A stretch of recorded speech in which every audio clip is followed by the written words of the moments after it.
ಕಿತ್ತಂಡೂರು ವೆಂಕಟರಾಮ್ರವರ ಸಾರಥ್ಯದಲ್ಲಿ ನಡೆಯುತ್ತಿರುವ punch TV Kannada ನ್ಯೂಸ್ಗೆ ಸ್ವಾಗತ. ತೊರ್ನಳ್ಳಿ ಶ್ರೀ ಸಫಲಮ್ಮ ದೇವಿಗೆ ತಂಬಿಟ್ಟು ಹೊತ್ತು ಬಂದ ಮಾಲೂರು ತಹಸೀಲ್ದಾರ್ ರೂಪ. ಜನಮೆಚ್ಚಿದ ಮಹಿಳೆಯರ ತಂಬಿಟ್ಟು ದೀಪೋತ್ಸವ ಬೃಹತ್ ಮೆರವಣಿಗೆ. ಶ್ರೀ ಸಫಲಮ್ಮ ಶ್ರೀ ಭೀಮೇಶ್ವರ ದೇವಾಲಯ ಪ್ರಸಿದ್ಧ ಎತ್ತುಗಳ ಜಾತ್ರೆ ಪ್ರಯುಕ್ತ ಸಾವಿರಾರು ಮಹಿಳೆಯರು ಅತ್ಯಾಕರ್ಷಕ ತಂಬಿಟ್ಟು ದೀಪೋತ್ಸವ ಟಮಟೆ ಮೇಳಗಳೊಂದಿಗೆ ನಡೆಸಿದರು. ಇನ್ನು ಮಾಲೂರು ತಹಸೀಲ್ದಾರ್ ರೂಪಾರವರು ತಂಬಿಟ್ಟು ದೀಪ ಹೊತ್ತು ಬಂದು ಶ್ರೀ ಸಫಲಮ್ಮ ದೇವಿ ಜಾತ್ರೆಗೆ ಮೆರುಗು ನೀಡಿದರು. ತೊರ್ನಳ್ಳಿ ಗ್ರಾಮ ಹಾಗೂ ಸುತ್ತಮುತ್ತಲಿನ ಹಲವಾರು ಗ್ರಾಮಗಳಿಂದ ಸಾಲು ಸಾಲಾಗಿ ಮಹಿಳೆಯರು ಬಣ್ಣ ಬಣ್ಣದ ಸೀರೆ ತೊಟ್ಟು ಒಂದಕ್ಕಿಂತ ಇನ್ನೊಂದು ಕಡಿಮೆ ಏನಿಲ್ಲ ಎಂಬಂತೆ ತಂಬಿಟ್ಟು ದೀಪೋತ್ಸವ ವಿವಿಧ ವಿನ್ಯಾಸಗಳಿಂದ ಹೂವಿನ ಅಲಂಕಾರಗಳಿಂದ ಜನಾಕರ್ಷಣೆ ಮತ್ತು ಜನಮೆಚ್ಚುಗೆಗೆ ಪಾತ್ರವಾಯಿತು. Kittandur Venkataram, Punch TV news, Kolar. ರಂಗೋಲಿಗಳು ಎಲ್ಲ ನಮ್ಮ ರೆವಿನ್ಯೂ ಇಲಾಖೆಯ ಹೆಣ್ಣು ಮಕ್ಕಳು ನಮ್ಮ ಪಾಲನೆ ಪೋಷಣೆ ಮಾಡುವಂತ ಕೆಲವು ಎಲ್ಲ ರೈತರುಗಳು ನಾನು ಭೇಟಿ ಮಾಡಿದೆ. ಅದರಲ್ಲಿ ಆಯ್ದ ಜನಗಳು ತಮ್ಮ ಎತ್ತುಗಳನ್ನ ಯಾವ ರೀತಿ ಪ್ರೀತಿಸ್ತಾ ಇದ್ರು ಅಂದ್ರೆ ಆ ಒಂದು ಪ್ರೀತಿಗೆ ನಿಜವಾಗ್ಲೂ ನಾವು ತಲೆಬಾಗಿ ನಮಸ್ಕಾರ ಮಾಡಬೇಕಾಗುತ್ತೆ.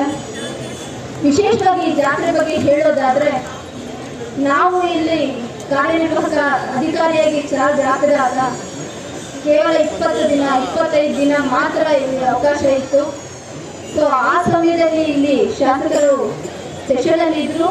ಆ ಸೆಷನ್ನಲ್ಲಿ ಇದ್ರೂ ಸಹ ಕಡಿಮೆ ಕಾಲಾವಧಿಯಲ್ಲಿ ಇರೋದ್ರಿಂದ ಆ ಒಂದು ರಜಾದಿಂದಲಾದ್ರೂ ಸರಿ ನಾನು ಬಿಡುವು ಮಾಡ್ಕೊಂಡು ಬರ್ತೀನಿ, ಫಸ್ಟ್ ಜಾತ್ರೆಗೆ ಪೂರ್ವಭಾವಿ ಸಭೆಯನ್ನ ಮಾಡೋಣ ಅಂತ ಹೇಳಿದ್ರು.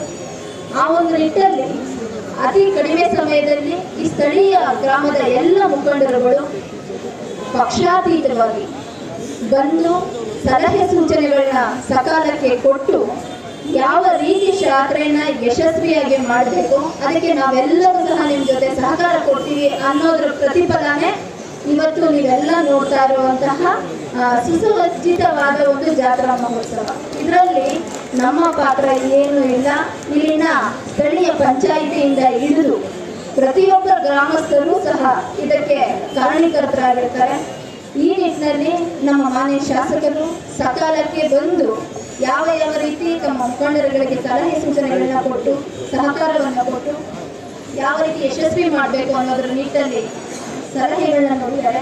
ಮತ್ತೆ ಇನ್ನೊಂದು, ಈ ಒಂದು ಸಮಾರಂಭದ ವಿಶೇಷವಾಗಿ ಏನು ಕನ್ನಡ ಜಾತ್ರೆಯಲ್ಲಿ ಬಹುಮಾನ ವಿತರಣಾ ಕಾರ್ಯಕ್ರಮವನ್ನ ಮಾಡ್ತಾ ಇದ್ದಾರೆ. ಅದು ಪ್ರತಿ ವರ್ಷ ನಡೆದಂತೆ ವಿಶೇಷವಾಗಿ ನಮ್ಮ ಒಂದು ವೆಟರ್ನರಿ ಡಿಪಾರ್ಟ್ಮೆಂಟ್ ಇಂದ ತಂಡಗಳನ್ನ ಮಾಡಿಕೊಂಡು ಏನು ಯಾವ ಯಾವ ಮಾರ್ಗಸೂಚಿ ಮೇಲೆ ಅದನ್ನ ಆಯ್ಕೆ ಮಾಡಬೇಕು ಅಂತ ಮಾನದಂಡಗಳನ್ನ ಇಟ್ಕೊಂಡು ವ್ಯವಸ್ಥಿತವಾಗಿ ಅದನ್ನ ಆಯ್ಕೆ ಮಾಡಿದ್ದಾರೆ. ಆ ಒಂದು ಭಾವನೆಗಳನ್ನ ನಮ್ಮ ಮುಂದಿನ ಯುವ ಪೀಳಿಗೆಗೆ ಬೆಳೆಸುವಂತ ಕೆಲಸನ ನಾವೆಲ್ಲರೂ ಮಾಡಬೇಕಾಗುತ್ತೆ ಅಂತ ಈ ವೇದಿಕೆ ಮುಖಾಂತರ ಹೇಳ್ತಾ